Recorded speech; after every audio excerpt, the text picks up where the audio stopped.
dengan tante, dan tante ditemenin sama Arlen, sama Cedric, sama Jesslyn, sama Chelsea, dan juga Joseph. Kita akan sama-sama datang untuk beribadah pagi hari ini. Kita akan memuji Tuhan dengan sukacita. Siap semuanya?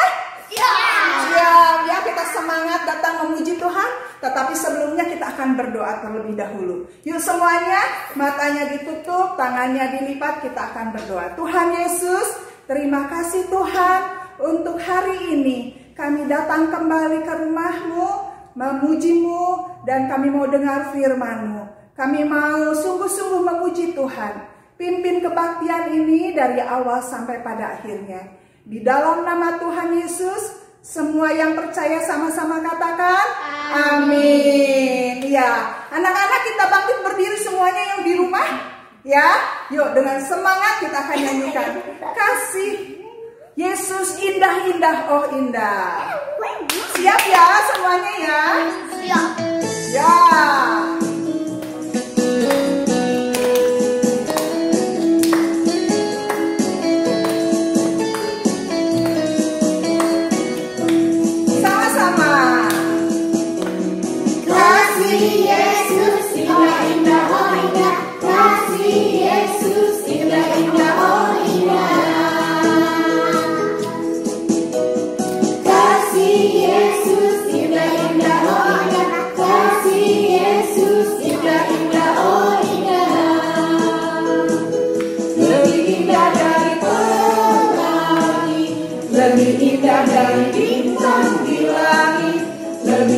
Dari bunga di padang, oh Yesusku, lebih indah dari pelangi, lebih indah dari bintang di langit, lebih indah dari bunga di padang, oh Yesusku. Sekali lagi, kasih Yesus indah-indah, oh indah, kasih Yesus indah-indah, oh indah. Kasih Yesus indah-indah, oh indah. Kasih Yesus indah-indah, oh indah.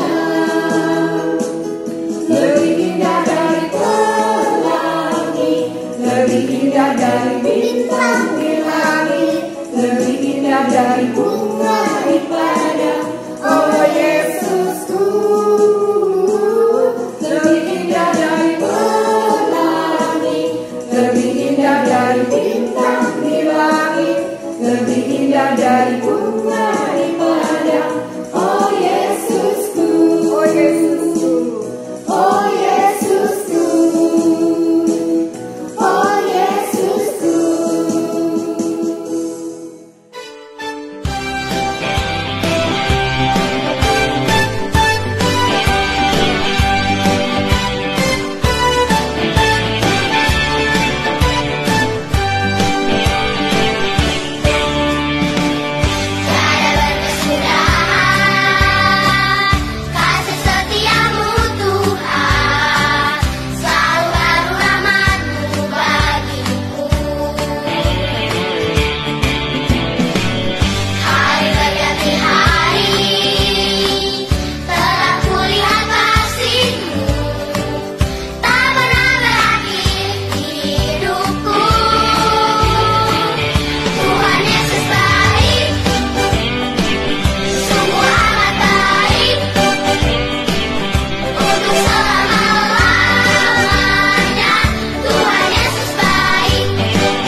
kita mau mendengarkan firman Tuhan. Setiap yang di rumah juga sama-sama kita mau sungguh-sungguh datang kepada Tuhan. Sebelum kita dengar firman Tuhan, kita akan nyanyikan pujian ini. Biar Roh Kudus yang manis itu, yang membuka hati kita, supaya mengajar kita. Ya, yuk sama-sama kita nyanyikan pujian ini. Roh Kudus yang manis.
Shalom adik-adik semua.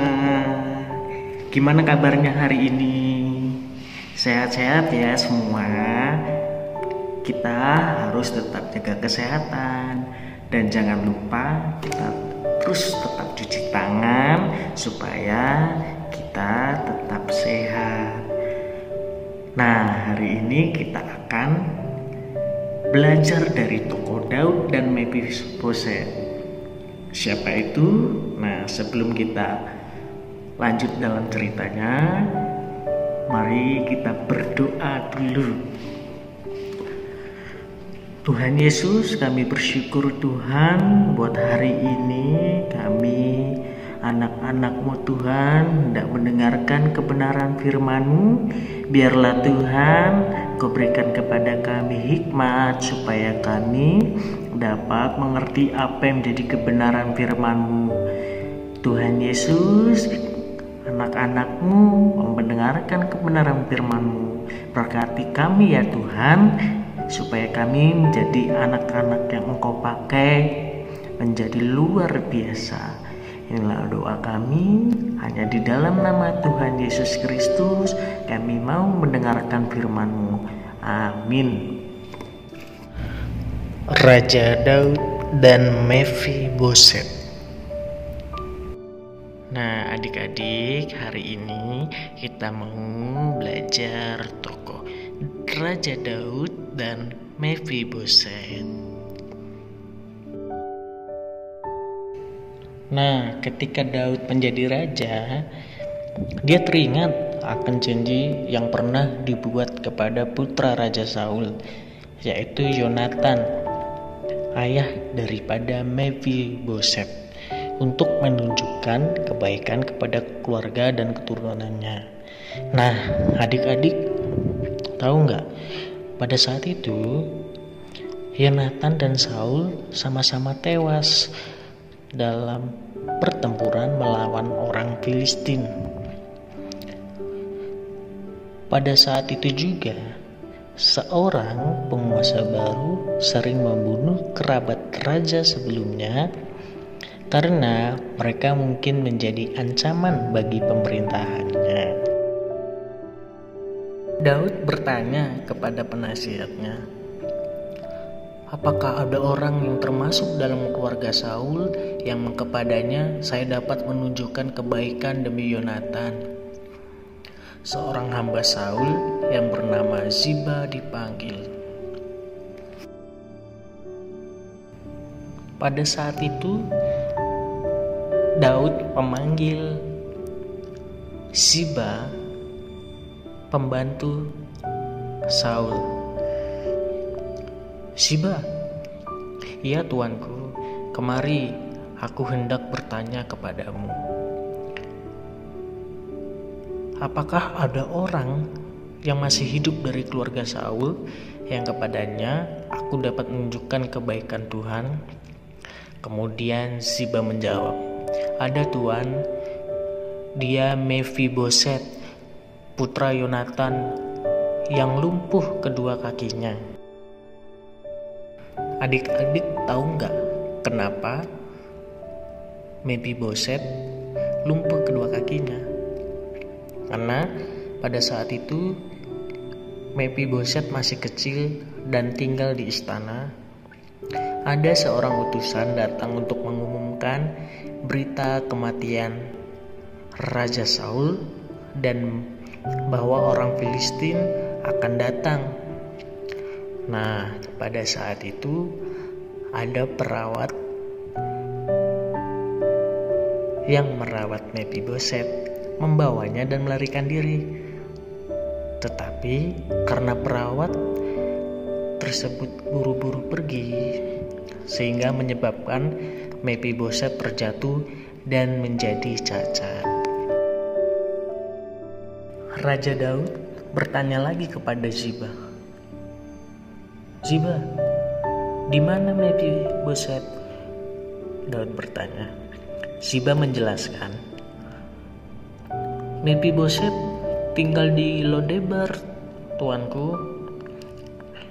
Daud pun mengutusnya untuk menjemput Mephiboset. Saat Mephiboset tiba di istana, dia takut adik-adik. Mephiboset tidak tahu apa yang akan Daud lakukan padanya.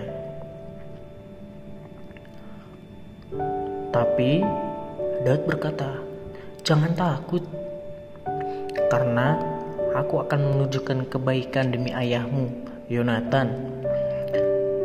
Mephiboset pun sujud dan berkata, "Siapakah aku sehingga engkau memperhatikan aku?" Pada saat itu, Raja Daud memanggil Ziba dan memberi pesan kepadanya, "Ziba, aku telah memberikan kepada Mephiboset segala milik Saul dan keluarganya. Kau dan 15 anak laki-lakimu dan 20 budakmu harus menggarap dan mengerjakan tanah untuknya dan membawa hasil panen untuk menafkahinya." Adik-adik, meskipun Mephiboset cacat dan tidak bisa berjalan, tetapi Daud menganggap Mephiboset sebagai anaknya sendiri. Pada saat itu, Daud langsung berbicara kepada Mephiboset, "Mephiboset, mulai hari ini kamu akan selalu makan di meja raja bersama para putra raja, dan diperlakukan seperti salah satu daripada mereka. Hari itu juga Mephiboset menjadi seperti anak Daud sendiri. Dia boleh makan bersama-sama dengan Raja Daud. Sejak hari itu semua, orang yang tinggal di rumah Ziba menjadi pelayan Mephiboset. Mephiboset tinggal di Yerusalem dan selalu makan di meja raja. Nah, adik-adik, kita telah mendengarkan kisah Raja Daud dan juga Mephiboset. Biarlah kita bisa belajar dari Daud yang memberikan pertolongan kepada Mephiboset dan memperhatikannya sebagai anaknya sendiri. Begitu juga dengan kehidupan kita. Kita harus berbuat baik kepada siapapun karena Tuhan telah berbuat baik dan menunjukkan kasih-Nya kepada kita. Mari kita berdoa untuk firman pada hari ini. Tuhan Yesus, kami bersyukur Tuhan, pada hari ini kami boleh belajar dari Raja Daud dan juga Mephiboset Tuhan. Biarlah kami anak-anak-Mu Tuhan, Kau ajarkan untuk kami selalu berbuat baik kepada siapapun Tuhan. Biarlah Tuhan Kau memberkati setiap kami Tuhan. Biarlah Tuhan berkati kami, Tuhan berikan hikmat kepada kami supaya kami dapat menjadi anak-anak yang Engkau pakai luar biasa Tuhan, dan sehingga kami dapat melakukan apa yang jadi kehendak-Mu. Inilah doa kami, hanya di dalam nama Tuhan Yesus Kristus kami telah berdoa. Amin. Mari semuanya kita angkat tangan kita akan menerima berkat. Saya serahkan kepada hamba-Nya. Mari anak-anak, setelah kita beribadah kepada Tuhan, kita mau mengarahkan hati kita, mengangkat tangan kita untuk menerima berkat Tuhan. Karena itu anak-anak yang dikasihi oleh Tuhan, sekarang terimalah berkat, rahmat anugerah dari Allah Bapa kita, cinta kasih sayang penyertaan putranya Tuhan kita Yesus Kristus, dan persekutuan damai dengan Roh Kudus kiranya terus tinggal menyertai kita sekalian mulai hari ini sampai Maranatha Tuhan Yesus datang kedua kalinya, bahkan sampai selama-lamanya. Demi nama Tuhan Yesus Kristus kami berdoa, kami terima berkat-Mu dengan penuh rasa syukur. Haleluya. Mari yang percaya sama-sama katakan amin.